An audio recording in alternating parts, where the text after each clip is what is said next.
Ladies and gentlemen, please welcome NNEDV President Sue Else.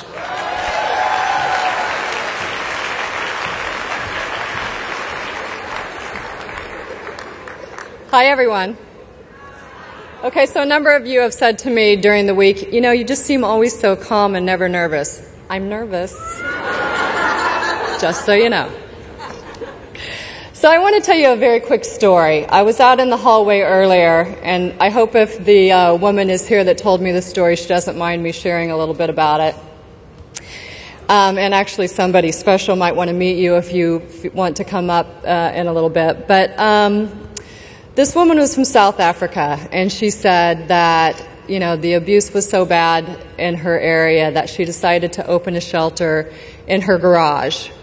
And she started serving just a few women and children, maybe 5 or 6, and she told me that she's up to 300 women and children she's sheltering in her garage.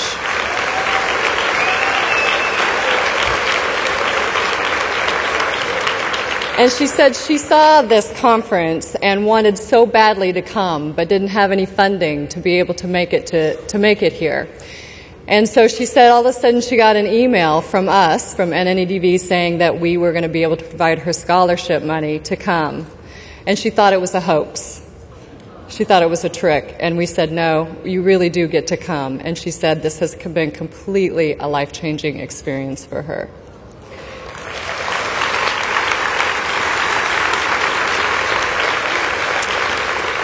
Which makes this even more special. We have a very special guest who has graciously accepted our invitation to drop by for a couple of minutes.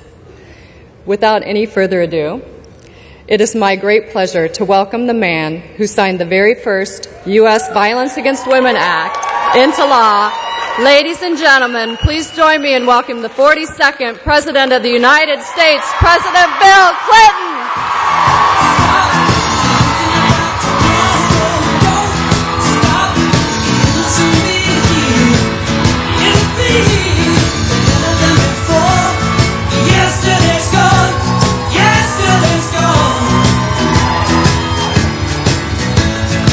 Thank you. Thank you very much. Thank you.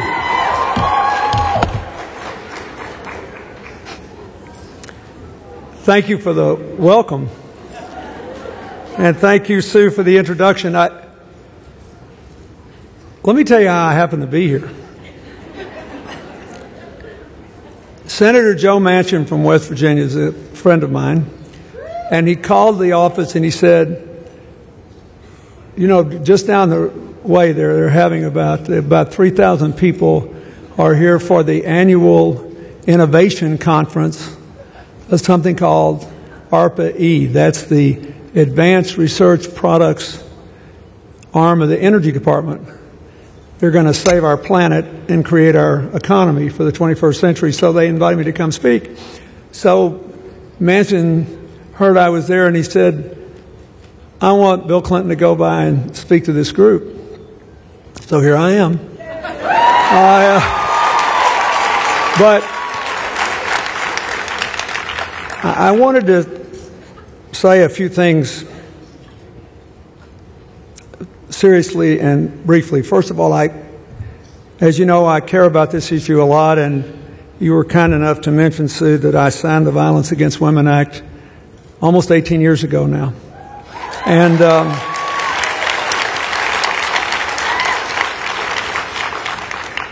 I believe in the mid-'80s I was the first governor to have a policy against sexual harassment in the workplace. I have, when Hillary and I lived in Arkansas, our major outside NGO affiliation was with the local shelter for abused women and children. This is a big issue for me and has been for a long time. That Violence Against Women's Act has now provided more than $1.6 billion to improve the response of the criminal justice system to domestic violence, to reduce sexual assault, and to give direct service to survivors. So it's been a good thing. And in the years when we were in the White House, I have two other, it was obvious to me this was a huge global challenge. And our two major responses to it were Hillary's speech at the Beijing Women's Conference, where she said human rights are women's rights and women's rights are human rights. And the effort we made, we had a very good comprehensive response policy toward Africa for the first time. I took the longest trip to Africa any American president had ever taken, but before I went there, Hillary and Chelsea went for an extended tour, and she began working with a group of women, I believe in Ghana, to fight female genital mutilation, and then they got male supporters. And so when I got ready to go to Africa, she said to me, you got to go see these groups. We've got to support them, because if you go and it gets lots of publicity, then we'll have others developing all around Africa. So I did, and it was one of the best meetings I had the whole time I was president, seeing all these women and these brave guys who were supporting them, saying, we got to stop this. This doesn't make any more sense. It was really quite wonderful. Since I left the White House, I've continued to work on this. My friend Joe Torre, who was, when I got out of the White House, the manager of the Yankees and then went to L.A., grew up in a home with domestic abuse, and so he's got a foundation that fights it, and I try to help him raise money every year and support what he's doing. But I've also tried to use the Clinton Global Initiative to continue to highlight this issue, and not only to stop bad things, but to make good things happen, to empower women and girls. It's a big debate again in America today unbelievably, about contraception and all that. But the world just reached 7 billion people. And I'm down the hall talking about climate change, and it's very interesting that across all religions, all cultures, all different kinds of feelings about not just abortion but contraception, every place in the world, the only thing that works consistently across all cultures and all faiths to slow the rate of population growth is to put all the girls of the world in school and give all young women access to the labor market. And it works everywhere.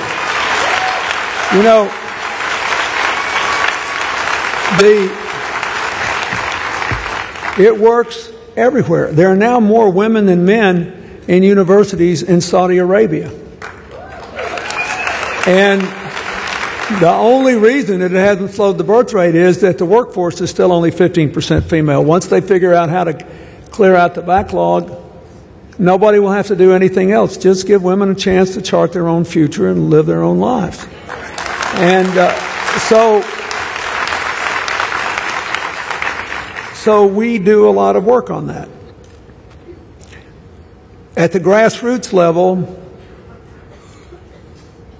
one of the things that Hillary's done as Secretary of State that I think is interesting is, you may have seen this the other day, she got 2 other developed countries, Sweden and Germany, I think, either Sweden and Germany or Sweden and the United Kingdom, to join with 3 developing countries to do something really practical right now to combat climate change that will have no opponents, at least can't imagine who'd be against it, which is that rooted in the fact that we could buy the world about 20 more years to deal with carbon dioxide emissions if we got rid of more quickly the greenhouse gases that dissipate in the atmosphere in a much shorter period of time. Sometimes carbon dioxide stays in the atmosphere 50 to 100 years.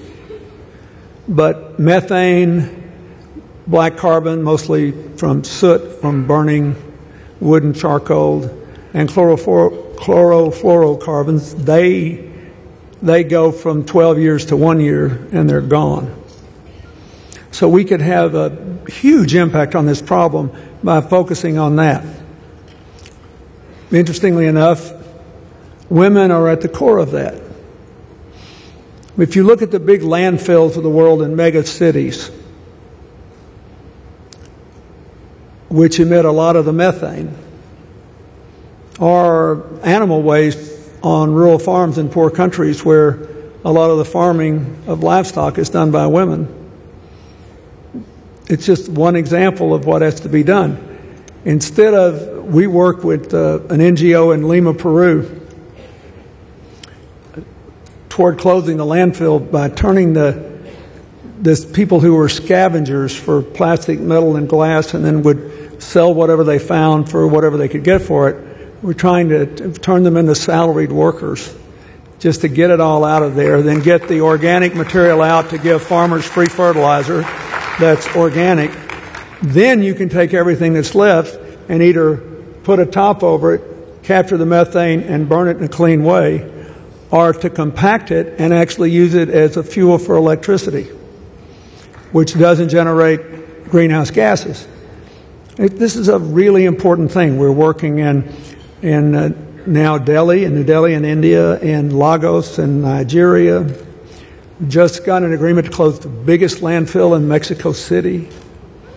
And in the United States, you should all know this, the Secretary of Energy down the hall just told me that gas from landfill is now the second cheapest fuel you can get in the United States after natural gas brought up out of the ground. And we should do this everywhere. But in other countries, you can turn women's work into scavenging to avoid starvation into regular salaried employment as empowerment. Women are the principal victims and their children of all the people that suffocate every year or are burned to death because of burning contaminated fuel oil or charcoal in stoves. So having clean cook stoves would save tons of women's lives and increase their earnings and fight climate change. Hillary's trying to put out 100 million of them in the next few years. These kinds of things are very, very important. But it's also important to remember that the violence and abuse which we hate and which is against the law here is still a part of accepted culture in too many places. And so we try through the Clinton Global Initiative to mobilize people all around the world and to hold up people who are doing the kind of work that you do, often in ways that are extremely dangerous to them. We had, in 2009, for example, an NGO named Karama there working to end violence against women in the Middle East and North Africa. We had, in 2010, an organization called Breakthrough that is committed to mobilizing young men as men were mobilized in Africa against female mutilation, to mobilize against violence. We had, for the last 2 years, entire sessions devoted to stopping the trafficking of women and girls, not just for sexual purposes, but also for slave labor. We have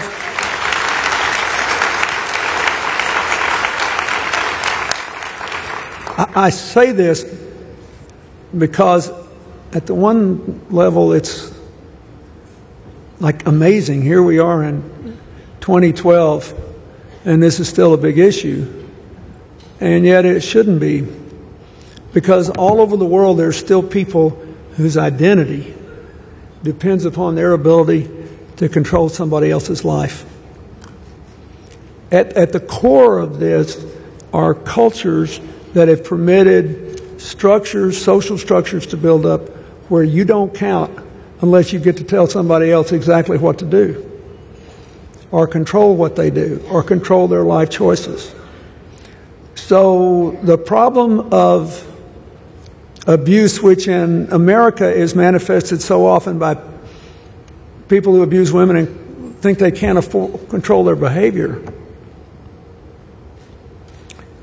It may be true, but their emotional responses are triggered by age-old patterns of thinking and feeling that are drilled in to men and are still a part of what is the elevated value structure in other countries.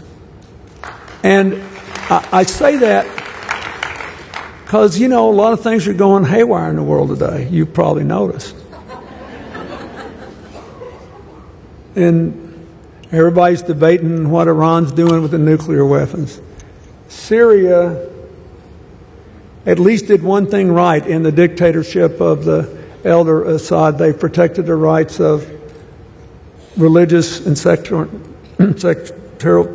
minorities, and they gave women more opportunities than most countries did. So those very people, having been empowered, saw that they didn't want to live in a dictatorship anymore, and the current President Assad decided the only way he could hold on was to scare the living daylights out of all those people about what would happen if his regime failed, and to threaten the Sunni majority in the same way, so that now he has created a lose-lose situation. Killed a lot of innocent people, and if he gets to stay, all that's on everybody's hands. And if he gets to go, he's now scared everybody to death, so they'll probably behave in just the way he predicted. This idea of your life doesn't matter unless you get to control, beat up, imprison, sell, kill somebody else is at the core of much of the world's trouble today. And it is, since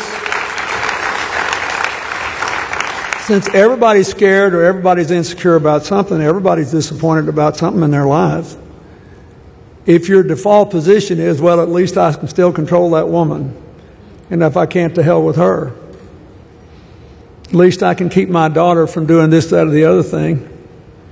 And if I can, it's okay if she gets acid in her face, or somebody in my family goes out and kills her, which still happens all the time in other places. We're headed down a dark hole with no end. So this is what you're doing today. Just remember this. Every time you take in a woman that's been beaten or a mother that's been abused with kids that are scared to death, you are striking a blow against one of the oldest problems of humankind. That we have no positive identity which is anywhere near as powerful as the negative identity that, well, I can't because at least I can still control her. This is a huge problem. It has been since the dawn of time. It has been falling away step by step.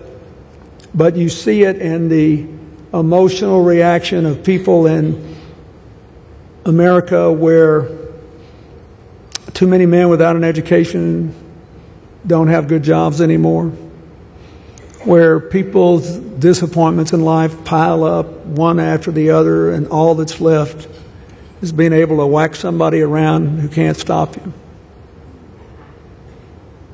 But in the end, it's a part of this whole system of having one gender able to tell the other one exactly what to do and what not to do, sometimes carried all the way to death. And we have to stop it. And so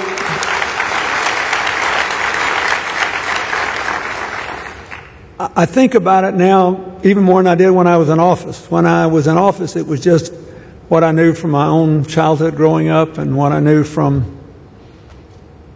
what Hillary and I had done living in Arkansas and what I knew from what the Violence Against Women Initiative did and what I knew from what Hillary was trying to do in Africa and elsewhere.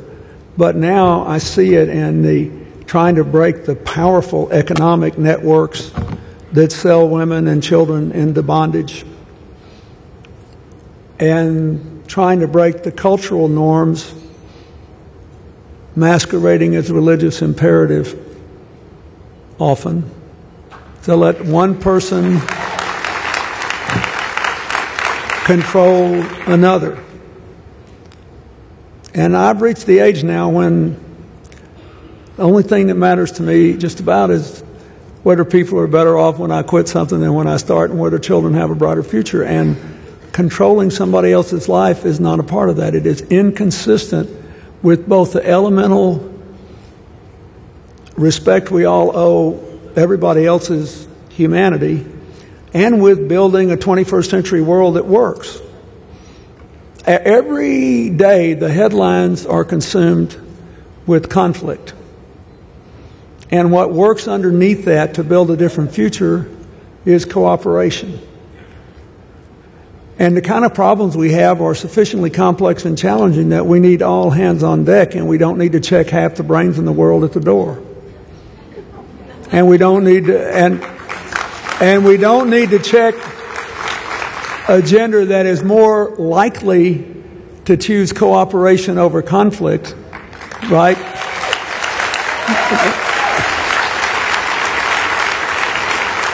More likely to choose networking over hierarchy, more likely to choose persuasion over control,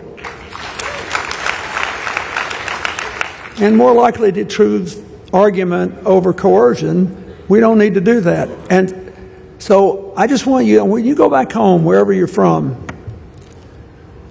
next little kid and bereft mother with bruises on their bodies or faces you take in, just remember, you're part of a global struggle to liberate both women and men from destructive, deep-held, not just psychological but sociological developments without which the world cannot emerge from the 21st century a better, brighter, fairer, more decent place. It is noble and good work. I wish you well, and I'll do what I can to help. Thank you, and God bless you.